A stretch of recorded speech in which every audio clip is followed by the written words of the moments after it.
Okay, so we might start. I think people will come in throughout, so hopefully it won't be too much of a distraction.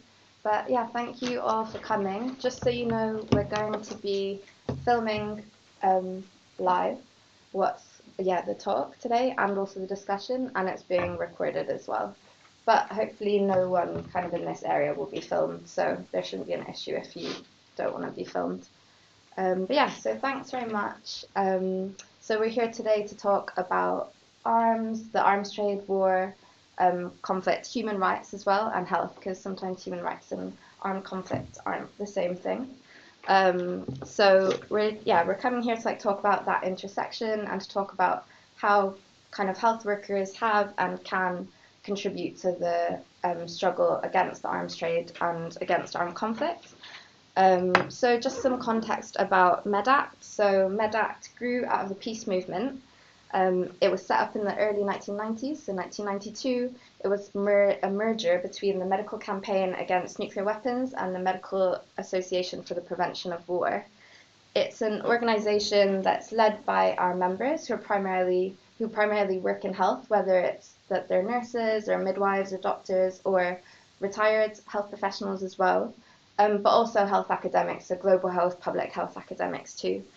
And it was founded to undertake research and kind of contribute to and support struggles that were happening all across the world through contributing that research, and also campaigning using that research. So we use that evidence to, for example, lobby politicians or campaign on a more grassroots levels within hospitals. To campaign on that local level as well, so with local councils, mayors, etc. Since its founding, it's undertaken research and campaigns on the health impacts of armed conflict and on specific weapons as well. So at the back, you'll be able to find there's some reports there. Just as an example, we did a series of briefings around the physical and mental health impacts of the Iraq War. So I think every few years there was kind of updated briefings on that. So a few of those are at the back. We also did briefings around health professionals, the role of health professionals in the use of torture around the world. So it's kind of like using that kind of research to lobby and campaign. And then the Health Through Peace initiative was founded in 2015, and actually David McCoy's here, and he was a big part of that too. So if you had questions around that, you could aim that at Dave if you wanted to. With a conference that took place in 2015 and then again in 2017. And as a part of that, we tried to get healthcare workers to rally around under this banner of Health Through Peace, so believing that the best kind of prevention for the crises that are created by and catastrophes created by conflict is peace. Just for some more recent background, we sent an open letter very recently to the Secretary of State for International Trade, which was signed by 276 healthcare workers, which I'm sure a few of you here signed it as well, that challenged the Defence and Security Equipment International, DSEI, arms fair that took place in September. And it also called for the UK government to stop granting export licenses to countries like Saudi Arabia, when they're being used in contexts of, mass murder and mass violence as well. As a part of that, we took maybe 40 healthcare workers to the DSEI protests, which was week-long protests organised by Campaign Against the Arms Trade, and we've got Anne here from Campaign Against the Arms Trade. So this is kind of just to continue on that vein, to keep up that momentum of healthcare workers or people who work in health challenging the arms trade and conflict. So I was hoping that today could be a kind of opportunity to discuss how we can take that work forward.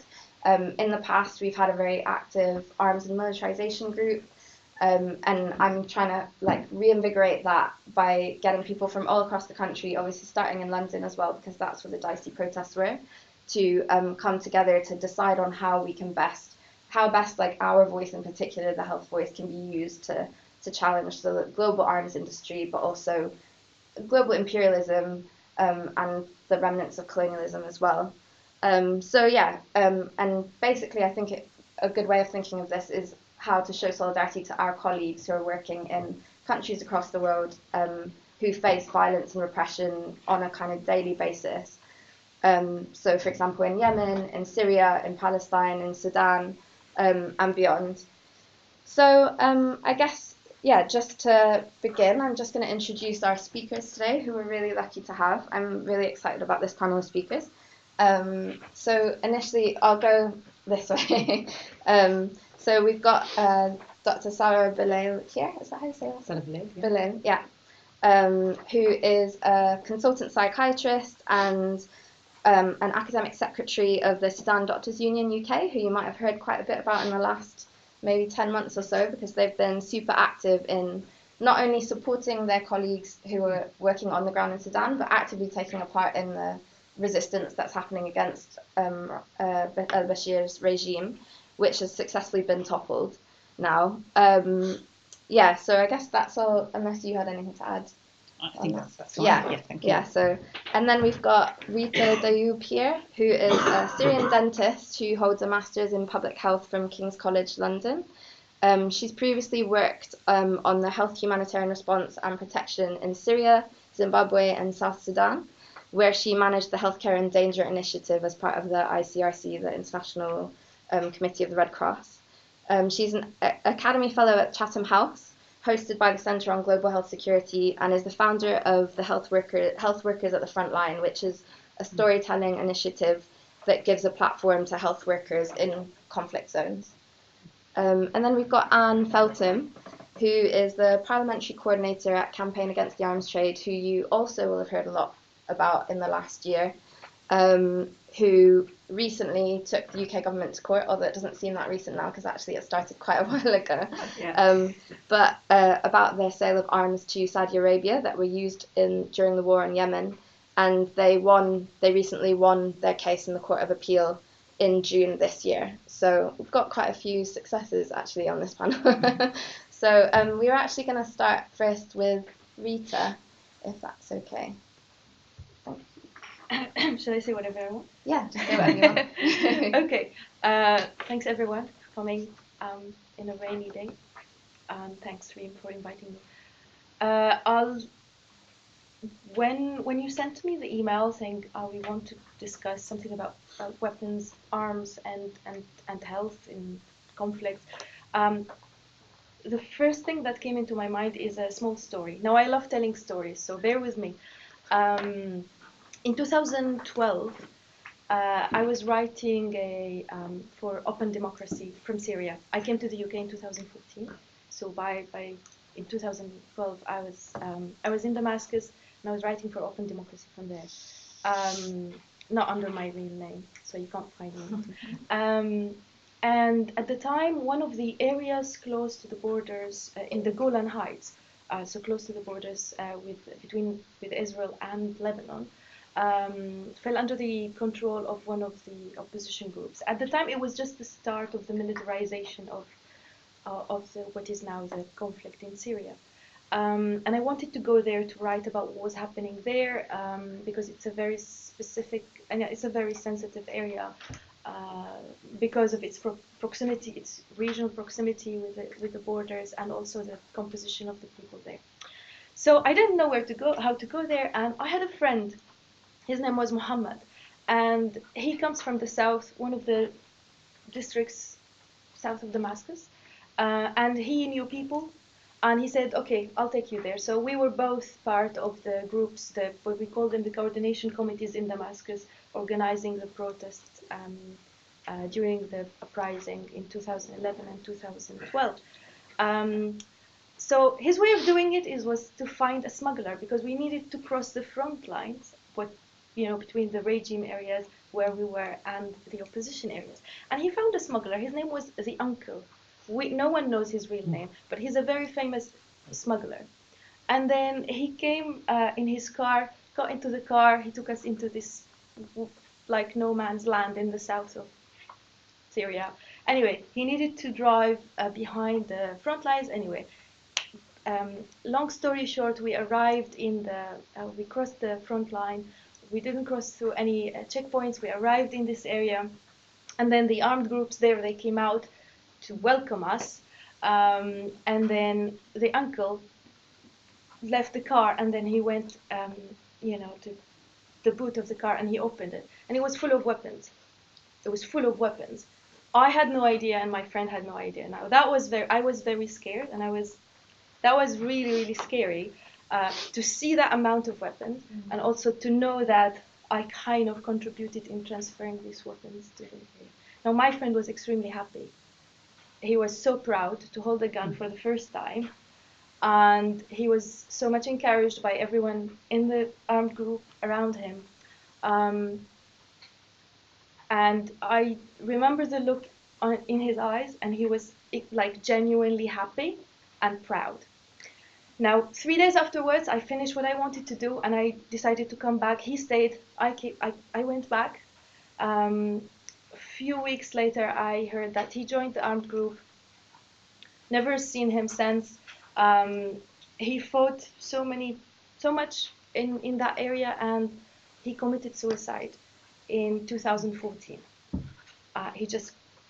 We don't talk about it. We don't talk about how many people actually commit suicide in the context of war. It's a big stigma in Syria, and I guess in many other contexts. And I just wanted to say this, to tell you this story, just to highlight how there is the impact of not only the conflict and weapons, and in a very indirect way. Now, we could think about the consequences of the war as, how many people are killed straight directly by the weapons, and, and amputations and all of that. And we know that it affects mental health, but we don't think about it as a like really this hidden. It's really sad, but I know that so many people suffered from the same thing, probably not committed suicide, but ended up in a bad place. So the first thing that I wanted to tell you is that I'm really concerned personally about how mental health is being handled in a conflict zone because of the weapons and the armed conflict itself. And also, this is also to highlight another thing, that yes, weapons come to conflicts or like to conflict areas because there is a market, there is an initial market, but once they arrive, they create a different market, and they really change the economy, the local and the national economy, because of their presence, and they change, like people's livelihoods. People take different decisions based on that. I don't know if I still have more time, or should I stop here? Yeah. Okay. If you want to continue. So that is just one aspect, and the other aspect, I don't want to focus on the direct effects, like the clear consequences of war on health, but I want to talk about the attacks on infrastructure and how they're destroying the water systems of the waste treatment or sewage systems, or even roads, can result in like really bad health consequences, basically indirectly as well. If you don't have roads, you will probably not seek healthcare. If you don't have safe roads, even more, you will not want to use the road to go to the hospital. That is, just there. And we saw this a lot in South Sudan, especially after several cases of women being raped along, on the roads. There are very, very few roads in South Sudan, but when you need to use them, they are not even safe. And we saw how the destruction of the infrastructure in Yemen led to the cholera, contributed massively to the cholera outbreak there. I'll just stop here, and maybe we can come back after that. Great, thank you. And so I just thought maybe we can move on to Sara. Thanks. Okay, thank you, Reem. And yeah, that was quite moving hearing that story, Rita. I'd like to start by first paying tribute to the Sudan Revolution. Many of you know about the revolution that's been going on in Sudan for the last almost 10 months before successfully ending a tyranny of 30 years of al-Bashir's regime. Paying tribute to the martyrs, to the bravery and resilience of Sudanese people. And again, sharing also our aspirations and dreams of Sudanese people about Sudan sort of managing the peace building process that the civilian transitional government have identified as a priority for the first 6 months. I thought to give you a brief outline about the health situation in Sudan prior to this new Sudan that we're all looking forward to seeing evolve, and then to focus on how sort of the most recent impact of conflict and arms had on in one day in Khartoum, focusing on the massacre on the 3rd of June of this year. And then I thought I'd say something brief about the Khartoum process that some of you may know about. Sudan population is around 42 million, and 41% are under the age of 15. So the majority are really young people. Most of the population are in rural area, yet saying that the capital Khartoum, there are 7 million, and that includes 2 million of the displaced people from the conflict areas of Darfur, Nuba Mountains, and Blue Nile, Kordofan. Sudan's health profile is among the lowest worldwide. Its numbers 154 out of 160 countries, and is amongst the lowest 16 countries in human development indices. It has one of the world's highest infant and maternal mortality rates. Malnutrition is a major issue. Food scarcity is a major issue. In fact, 4.8 million people are living at crisis or emergency levels as regards food insecurity. Malaria, you always associate Sudan with malaria. Again, 75% of the population, which approximately about 24 million, are at risk of having malaria at any one time. And the tuberculosis burden puts Sudan among the world's worst affected countries in the region.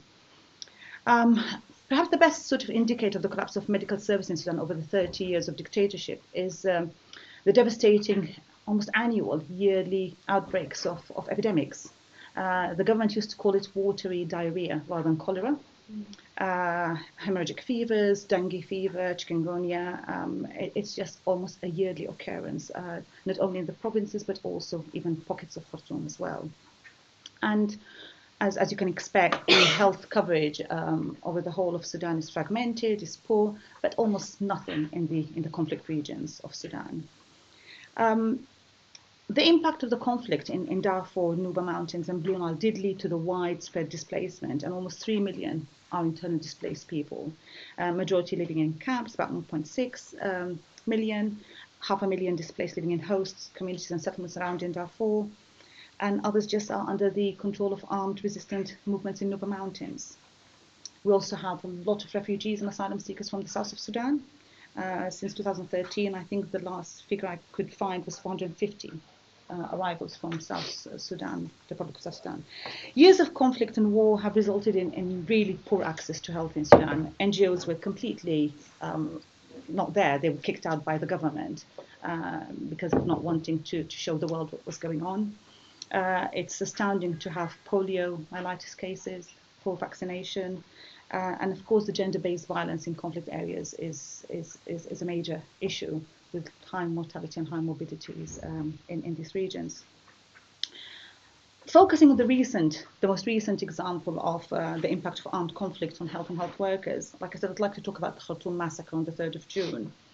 During the 8 months of the uprising prior to June, there were multiple atrocities which were committed, and this included sort of the torture of detained protesters and not allowing access for treatment or investigations. Doctors weren't allowed to write reports. Some of you may have seen on one of the documentaries that was broadcasted on Channel 4, where that protester did have a bullet and he was shot, but he was not allowed access. They would not allow him to have medical treatment because of fear of any investigations or evidence of what was going on. And it was all instigated by the rapid support forces supported by the government, the Bashir's regime. In one day, there were 130 confirmed deaths following the violent shooting out by the rapid support forces, whom we call the Janjaweed. People may have heard of Janjaweed forces because they were the ones implicated in the atrocities committed in Darfur for years, raping, burning villages, and all the pillaging that was going on. 700 people were injured that day. Some of you may have heard about the chilling stories of bodies being thrown into the Nile. And the psychological trauma is not even being scratched at. There were almost 40 at last count, multiple rape assaults, and the trauma it's not only people sort of there, but health staff could not manage the situation. It was bloody massacre. There was lack of security, and there was no sort of lawful policing or military force on the ground. Walking on the street was quite dangerous. Health cadres specifically were unable to reach hospitals safely. Hospitals were targeted. They were subject to invasions by the rapid support forces, and they were committing assaults in hospitals against staff and patients. Ambulances and rescue teams were not allowed to reach the hospitals. Roads were blocked, and it was very unsafe working. There was specific targeting of female health workers as well. Furthermore, was the impact of life-saving medications. The rapid support forces blocked the provision of medicines and medical supplies, medical equipment to hospitals. They took over the National Central Medication Supply Headquarters in Khartoum, which is the main source of emergency medication. Patients were unable to access healthcare, kidney dialysis, anti-epileptics, or even insulin. That day, even the internet was shut down, so even sort of medical digital support that sometimes we did provide, we could not do that. No access for any international medical aid. I'm a psychiatrist, so I'm very involved with mental health, and over the years I've worked very closely with colleagues in Sudan. So on the day we were desperately trying to at least manage to get some rape kits access for the victims, and that was even difficult. There's lots of issues regarding sort of not only the rape issue, but also the stigma and people coming forward to disclose what happened. This brings me to the arms situation. I don't know if people know that Sudan's been known and described in the past as Africa's arms dump. And again, that in recognition of the complex web of arms trafficking and the widespread availability of arms. It has fueled the conflict and the violence over the years. Darfur, and then on to Kordofan and Nuba Mountains. There has been the embargo by the UN on the Sudanese government following the Darfur massacres and atrocities, but weapons were still being supplied. These have been used to carry out attacks on civilians, and even in recent years, they still are used and allowed access. The resolution of the UN at the time did call for the government to fulfill the obligation by disarming the Janjaweed, but the Janjaweed are the government's rapid support forces. So, of course, nothing happened there. Arms were being still exported to Khartoum, regardless of the embargo. And, of course, you get lots of reports. It's coming through China, through Russia, through Iran, through Belarus, many other places. And of course, the conflicts in Darfur and Kordofan were allowed to fester with the ongoing sort of arms availability. And this is, I think for me as a doctor, I found this really difficult to sort of take in, the Khartoum process. For people who don't know the Khartoum process, this is an interregional forum on migration. It covers the Horn of Africa and Europe. The members are the African Union Commission and the European Commission. And the idea is about sort of managing the migration into Europe. It states that it's an effective, humanitarian and safe European migration policy. But it's nothing like that. It undermines every European human rights commitment and convention. It funds basically the rapid support forces to manage the borders. And that includes the atrocities that rapid support forces have done historically in Darfur being continued over the borders with the torture, detaining of refugees by the Sudanese authorities. It has provided a very fertile ground for trafficking. People may have witnessed the reports by Yemen Bakr, where there was auctioning of migrants, of immigrants and refugees.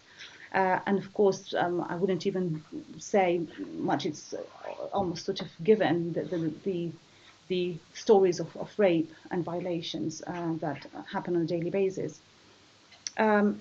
For the Sudan government, the Bashir government, that was a clear signal at the time that Europe's focus is its borders and migration. It was nothing about development and aid. And a government indicted by the International Criminal Court for the atrocities and the human rights concerns that raised day in, day out, to be provided funds to manage borders is unbelievable. What it did, it made the migration process even more dangerous because the officials themselves were smuggling and trafficking migrants. The sad thing was the lines between any humanitarian aid and border control became completely blurred. And hearing statements from the International Organization of Migration by the UN about sort of this spirit of partnership, shared responsibility and cooperation with the Bashir government is just shocking. I think it is an evolving time. Sudan revolution has managed to successfully overthrow that regime, and we are, in a way, quite optimistic, hopefully cautiously optimistic, about a new Sudan. In April this year, we did hold here in London the Alternative Health Policy Conference in Sudan, and that was a collaborative conference with many Sudanese coming from all over the world. And we've managed to forward all the recommendations for the alternative health policy to the now Minister of Health in Sudan, and we hope to see something coming out of that. I'd like to end by saying Sudan is a beautiful country. It has a vibrant culture. It has unique traditions, and it is at a sort of a very critical point in its development. We are joyous, like I said, we're full of optimism with the new appointed civilian government, but we're also quite realistic about our expectations and the challenges facing the government, considering Sudan's local position and the global political complexity. I think I'm quite,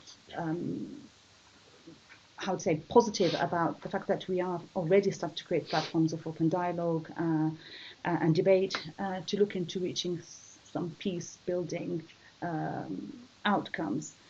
Peace is crucial for health to develop. Thank you. Thanks so much. Yeah, and I came to the Alternative Health Policy Conference, and it was like a really amazing. It was just really amazing to witness as like an outsider.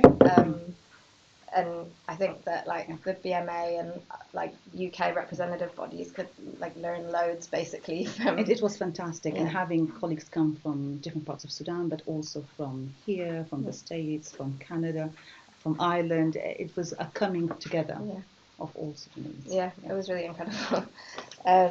Yeah, thanks so much. And so then finally we've got Anne, who's going to speak from that kind of campaigning background about the arms trade and the global arms trade in the UK specific as well. So yes, and I think everything stories from you two. I'm really glad you're positive at the moment.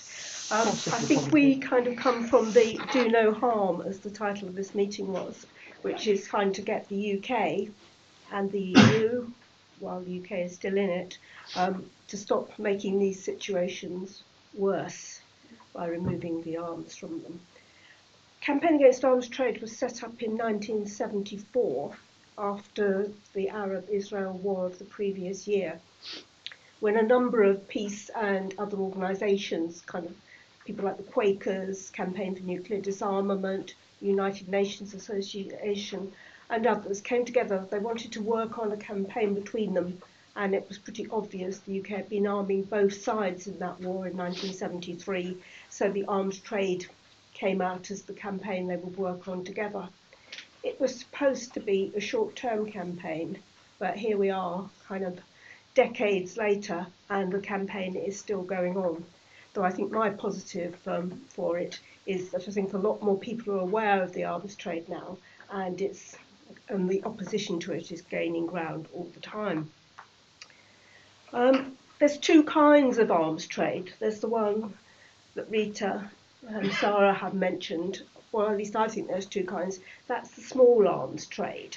It's the kind of weaponry that is used by individuals or small groups. It is traded and traded again and traded again, and there aren't many controls on it.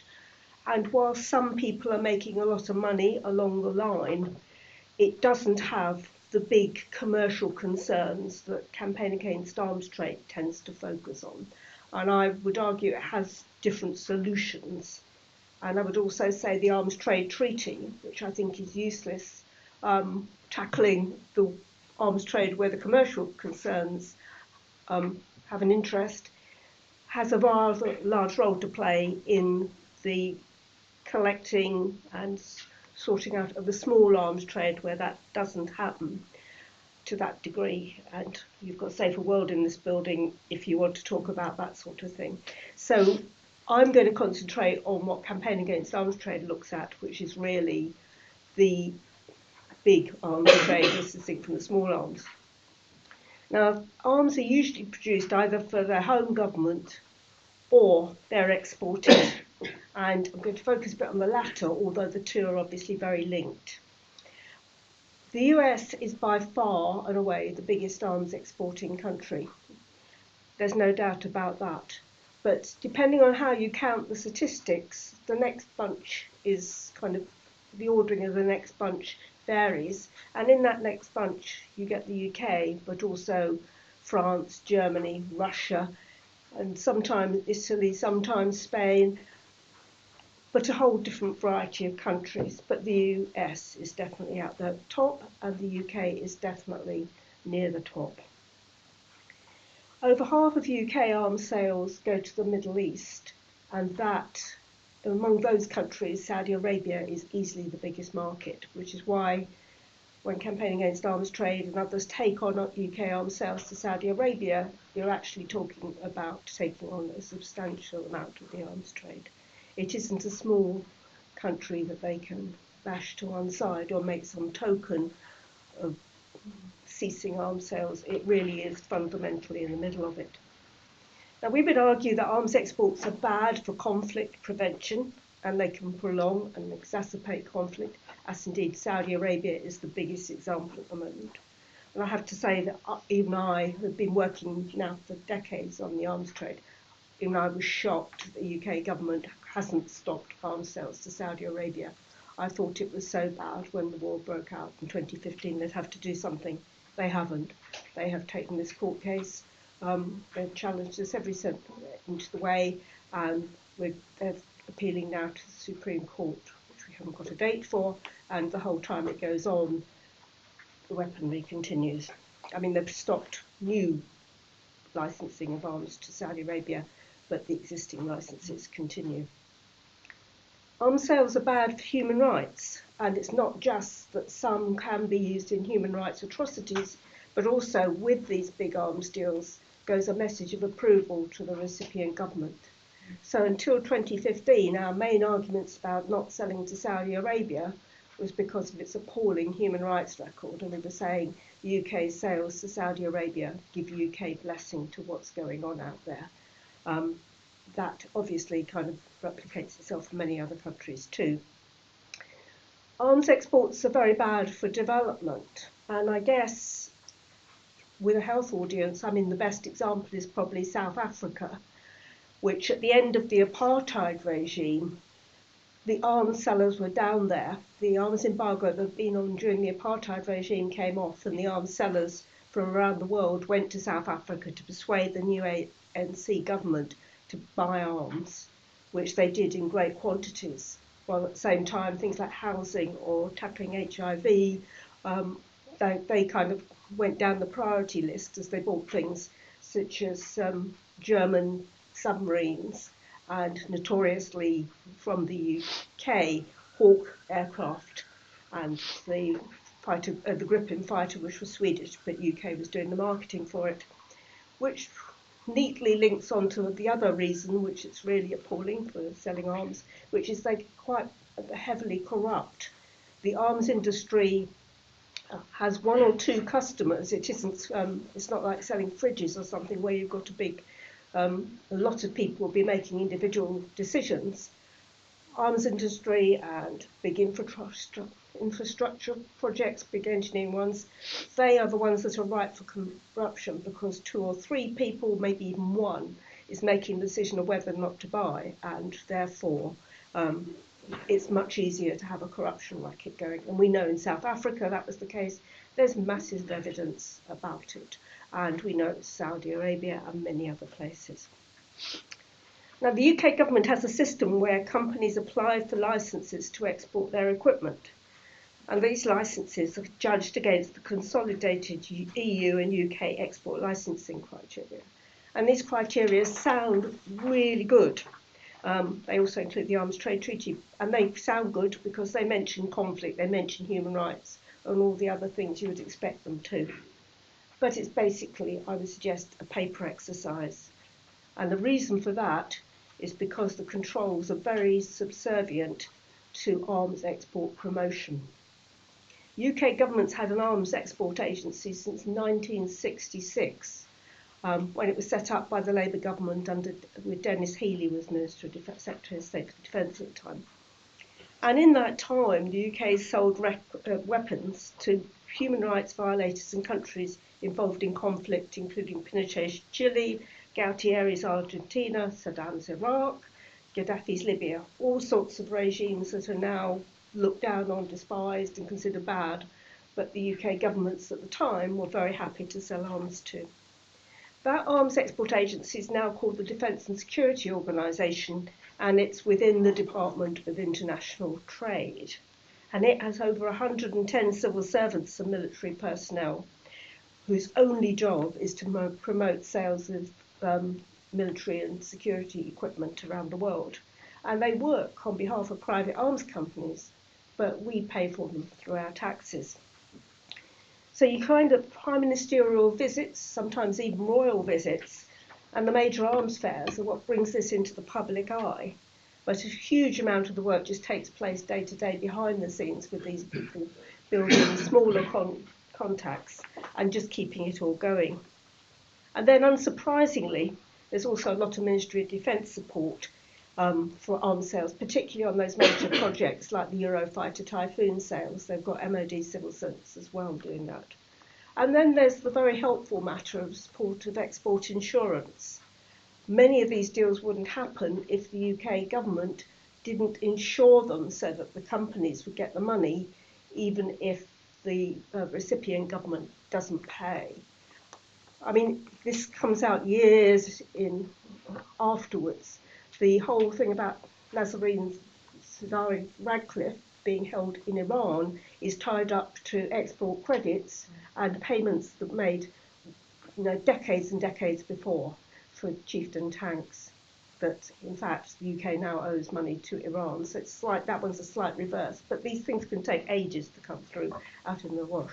And at the moment, or in this year, the UK government has given £5 billion worth of export insurance for the sale of Eurofighter Typhoons to Qatar. So if they don't, and it's quite extraordinary, they're selling to Qatar as well as Saudi Arabia when the two governments don't get on at all. But that's how it often goes. So the biennial arms fair in London, the Dicey Arms Fair, sorry, I'm not supposed to call it that. That sounds too cosy. The DSEI Arms Fair earlier this month at the Excel Centre is one of the public kind of faces of the arms trade. But it's going, I must stress, it's going on quietly all the time. So the stopping of all these kind of arms export promotion and subsidies is a key part of CAT's work. And you just mentioned the EU, and I hadn't actually written this out, people can ask me more about it later, but the EU is for the first time beginning to give subsidies itself and support to the arms companies. The EU is set up as a peace project, but is now increasingly becoming militarised and giving help to the arms industry, to the border security. There's all sorts of different bits and pieces that seem to be moving in that direction. So while CAT's against all arms sales, we really think a good start could be made if the government stopped arming the repressive regimes and selling into areas of conflict. And it's absolutely no good saying that if the UK didn't allow sales, then the buyers would just go to France or China or Russia.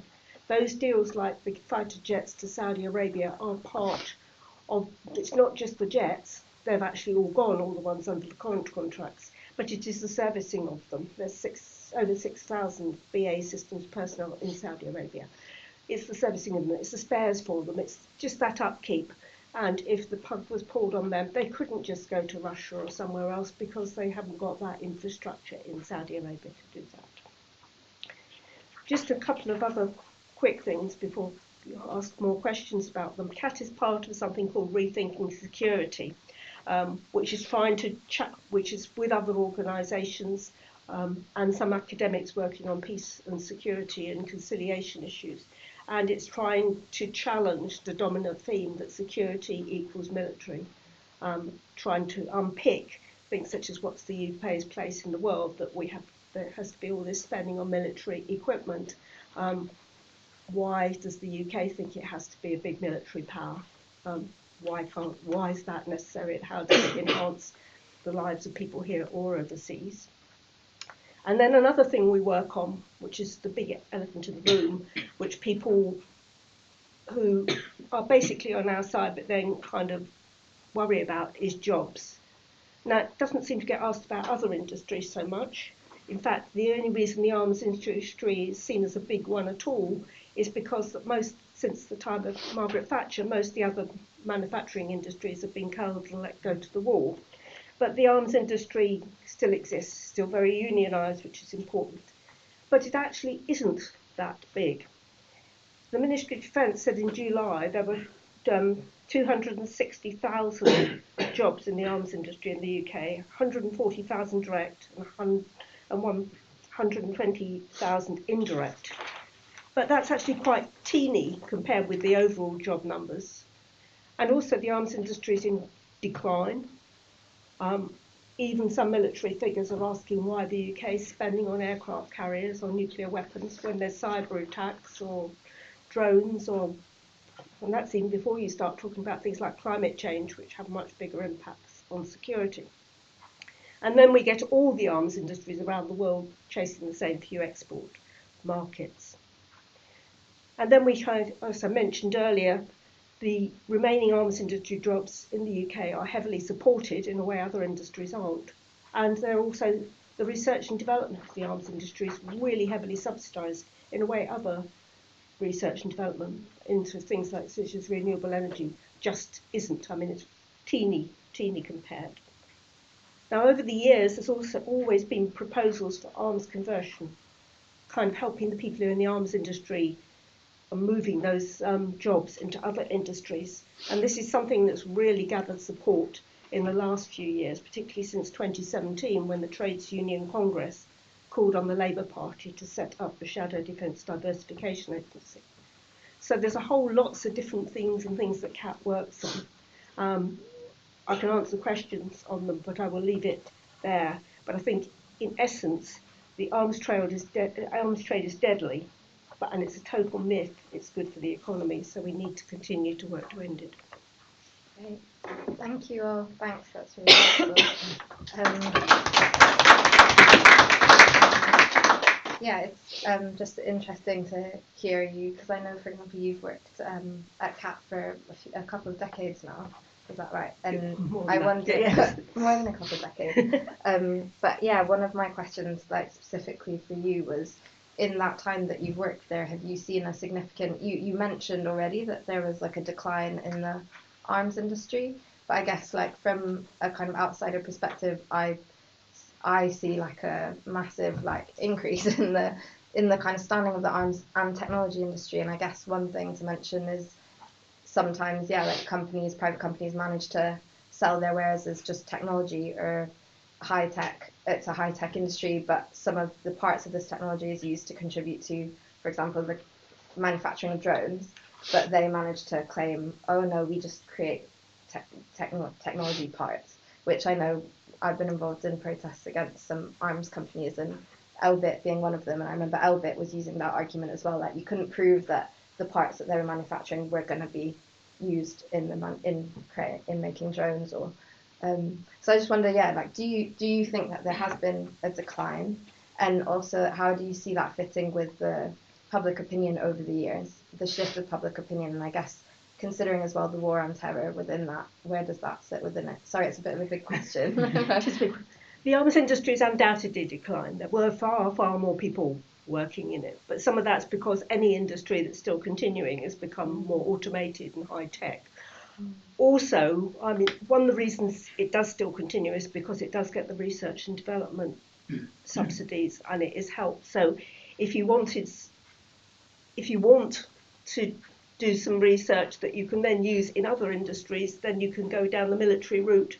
And maybe, I mean, people were saying that. I read a paper from somebody from Belgium the other day, and he was arguing quite strongly that the reason some of these arms companies are now going and asking for EU research funding and development funding is because they'll get it for this, they won't get it for some of the other things, but they can then sell it into the civilian industry. So yes, that is happening at the same time. A lot of the stuff is very interchangeable. Yes, you're completely right. I mean, drones can go over fields to check how your crops are growing. The same technology can be used to spy and find out where something's happening, or even have weaponry attached sometimes. So it's quite a lot of overlap there. I'm not a weapons expert. I would think it's probably more than it used to be. But certainly a lot. I mean, the metal banging jobs have tended to go in the arms industry as they have everywhere else. So it tends to be smaller amount of jobs, definitely, than it used to be in the old days. Well, not that old days, in the kind of 1990s or earlier. And in terms of public opinion, Well, I think in public opinion terms, I think Saudi Arabia has been the big change. Although there were peaks in public opinion before. I mean, Indonesia, in about 1990, was it? John Pilger did, or a bit later than that, John Pilger did some programmes in East Timor showing the effects of the armed forces there on protesters and others.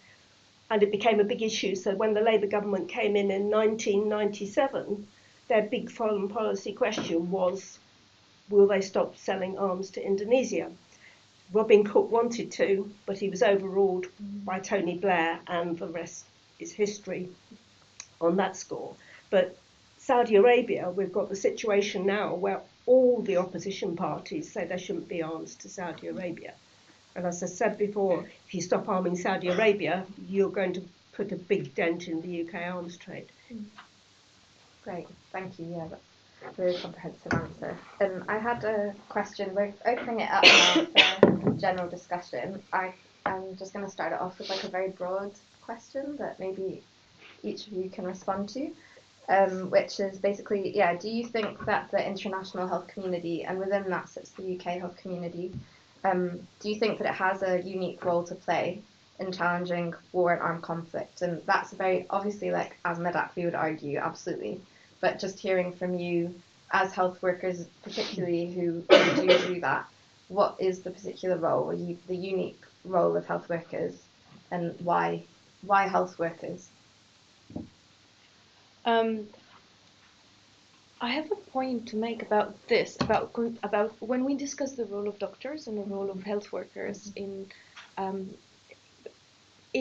arms trades and in protecting health in general.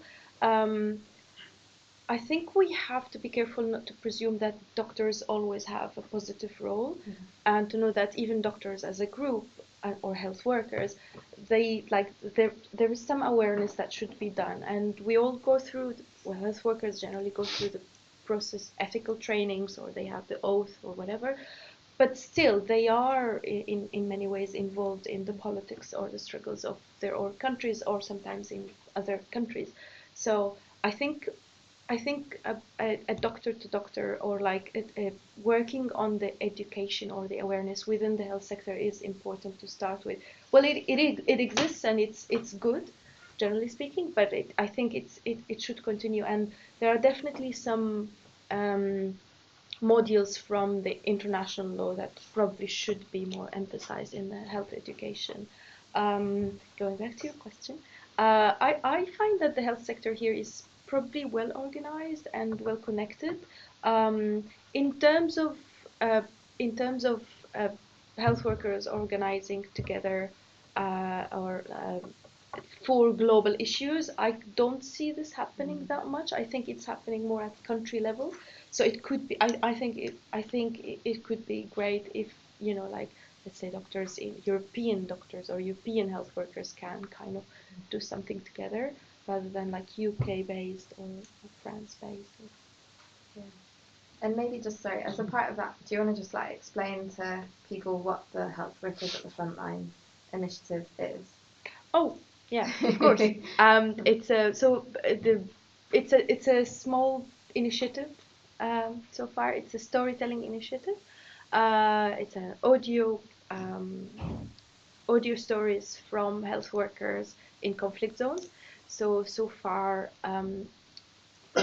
I have from Syria, from Sudan, and from Yemen.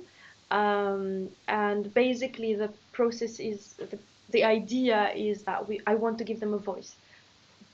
Instead of me or anyone else saying, well, hey, health workers are going through this and that, or they think this and that, why not enabling you to listen to them straight away? So I collect the stories through, it's a simple platform that allows me to collect the stories remotely. I just need an email and I need a key contact in the area, and then whoever wants to record their stories, they do it. And so far, it's not particularly on any focusing on any themes in particular. It's they are free to say whatever they want. I have prompt questions, but they have the space to tell whatever they want. It always ends up speaking about the challenges that they are facing. It's very interesting. I hope you can look at it.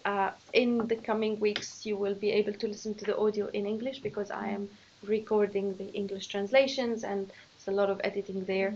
And being not from this background at all, like I don't really know enough about editing and stuff. So I'm learning along the way and it's fun.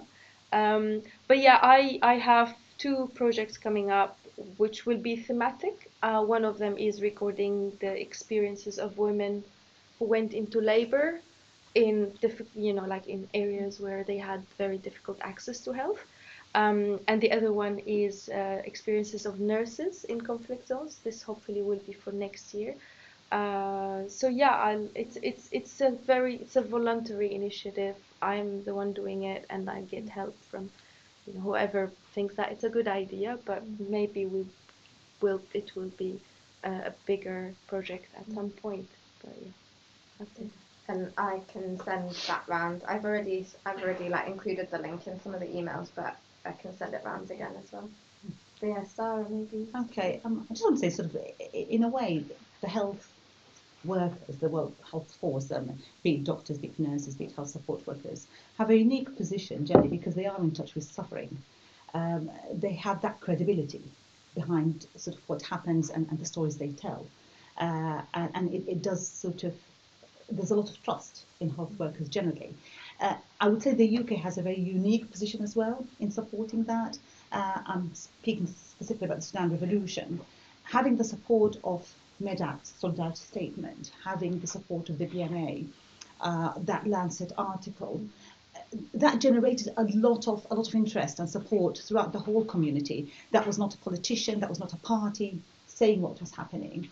And generally there's this impartiality that's being assumed under the medical and health workforce. So it does have that position, and the UK specifically, I think because of the history really with Sudan, with other countries in the region, Middle East and Africa. People still come here for their specialisation, for their training. Sudan specifically, we get a lot of support as far as medical training in the past, before this regime, throughout the regime, and even now. So having the support of the UK's health profession goes a long way towards making change. It was that statement that sort of led to Jeremy Hunt. I don't like Jeremy Hunt very much, but anyway, he had a very strong position supporting the Sudan Revolution and sort of stopping the. If it wasn't for that sort of strength of statements coming through, and I would say specifically from the UK, the torture that was happening would not have stopped.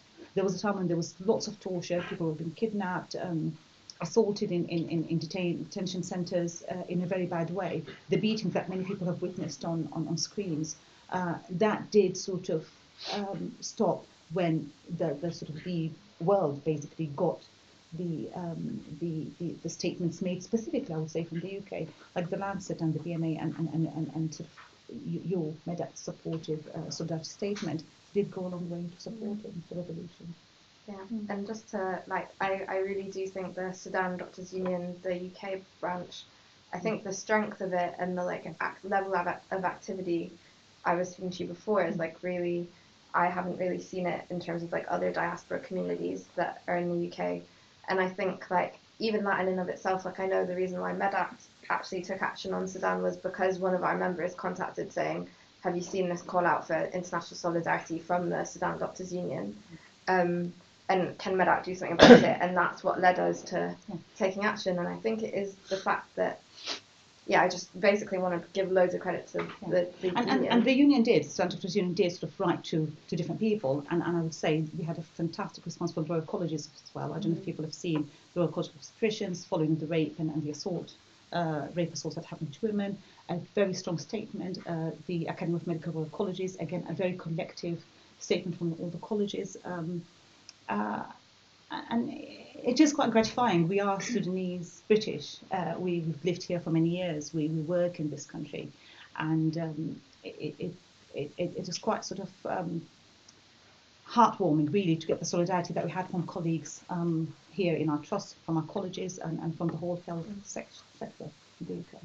Yeah, great. And Anne, I wonder if, because I know Medact, for example, has worked with Campaign Against the Arms Trade for like quite a while on different campaigns, and I wonder, where do you? I've spoken quite a lot to like Ibtihal and about how can we support you? What's the best way that health workers who maybe do, as Sara said, like have a bit more, that generally more trusted in society, have like quite a lot of standing in society, whether that's also used for the good and the bad. How do you think that, health workers in particular play that role within the peace movement or the anti-arms movement?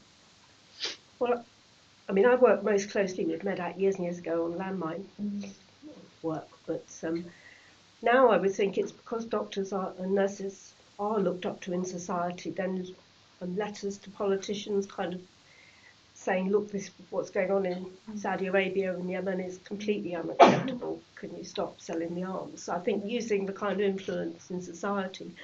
Though I was thinking while you were saying that, of course, for a long while, the person who was the Secretary of State for International Trade, Liam Fox, himself with a medical background, so he was actually doing all this signing off on all these deals, despite that. But other members of Parliament are doctors, and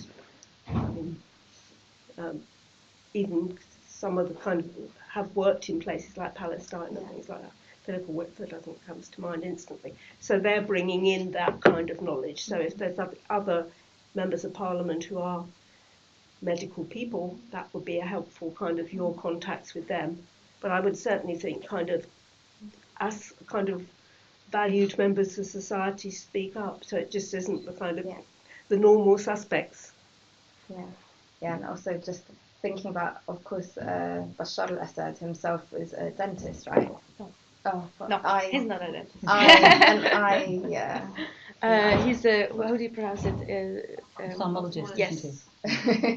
Trained in the UK. Yes. Yeah. So I think you're right in that we shouldn't we shouldn't like valorize all health workers. And as I said, like a strand of our work was actually campaigning around health professionals taking part in torture.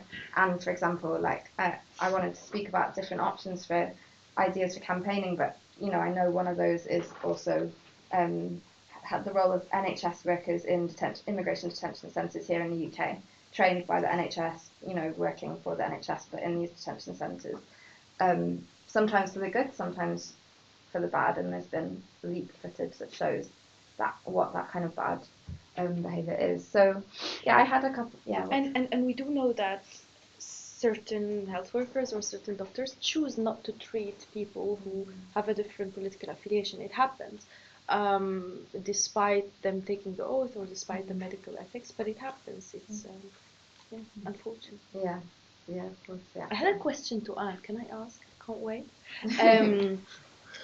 Thinking about cybersecurity and the increased risk of cybersecurity, do you think that it will kind of shift the focus from weapons and arms in the traditional sense, in the traditional way, into more focus into cybersecurity? I think, that's come up alongside at the moment. So they are kind of spending more on that alongside the traditional weaponry. I think it will, because I think some of the military personnel themselves are kind of questioning this spending on the military. I think whoever set those rockets onto the petrol in Saudi Arabia caused a lot of damage with low-tech weaponry, and the air defences didn't seem to stop it.